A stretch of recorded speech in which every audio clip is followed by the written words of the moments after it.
L'accident vasculaire cérébral ou AVC nous concerne tous, mais ce n'est pas une fatalité.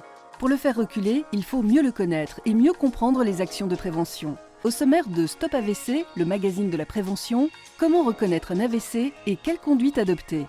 Que faire en cas d'oubli de prise d'un médicament anticoagulant prescrit dans la prévention de l'AVC? Tout de suite, question d'AVC.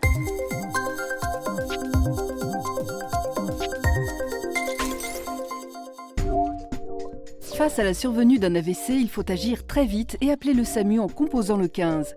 Mais savez-vous reconnaître un AVC et quelle conduite tenir? Je pense que j'appellerai très vite une ambulance. Il faut agir vite parce que ça peut être plus dangereux. Il peut y avoir plus de séquelles si on attend trop longtemps avant d'appeler le SAMU.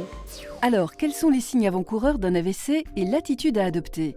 Les réponses de France Voiman, neurologue et vice-présidente de France AVC. Alors les signes qui doivent faire évoquer un accident vasculaire cérébral, c'est la survenue extrêmement brutale d'une paralysie de la moitié du corps. Tout d'un coup, une faiblesse du bras, une faiblesse de la jambe. Ça peut être aussi une difficulté à parler, ça peut être aussi un trouble visuel extrêmement brutal. Tout d'un coup, on voit plus d'un œil, tout d'un coup, on voit double. Donc ces symptômes qui surviennent brutalement doivent conduire à appeler immédiatement le centre 15 parce que la prise en charge de l'accident vasculaire cérébral, c'est une extrême urgence.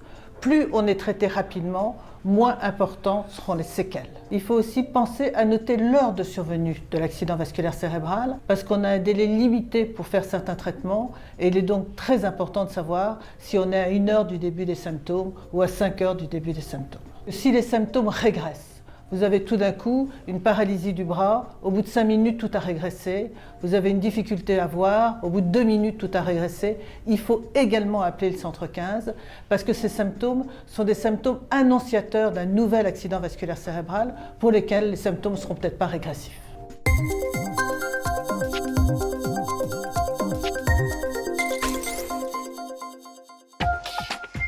Les AVC dus à la fibrillation auriculaire sont les plus graves et les plus invalidants.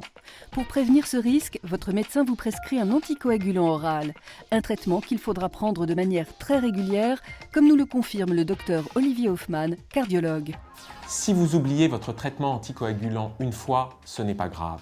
Mais vous devez éviter au minimum les oublis, car vous êtes alors moins bien protégé contre le risque d'AVC. L'indication de prise d'un traitement anticoagulant au long cours a pour but de prévenir la formation de caillots, donc des AVC, pour les patients atteints de fibrillation auriculaire. L'arrêt du traitement fait courir rapidement le risque de formation de caillots. Il est donc très important de prendre ces médicaments à heure fixe et de ne pas sauter de prise médicamenteuse. Quel que soit le traitement anticoagulant, antivitamine K, AVK ou anticoagulant oraux direct, AOD, les nouveaux anticoagulants. Pour savoir ce que vous devez faire en cas d'oubli, la réponse dépend du traitement auquel vous êtes soumis. Mais quelle que soit la situation, il ne faut jamais doubler la prise du médicament. Les anticoagulants oraux ont pour objectif de ralentir la coagulation du sang pour éviter la formation de caillots. Si vous doublez la dose, vous risquez très fortement de subir des saignements. Demandez à votre médecin le délai maximum dans lequel le médicament peut être pris après un oubli.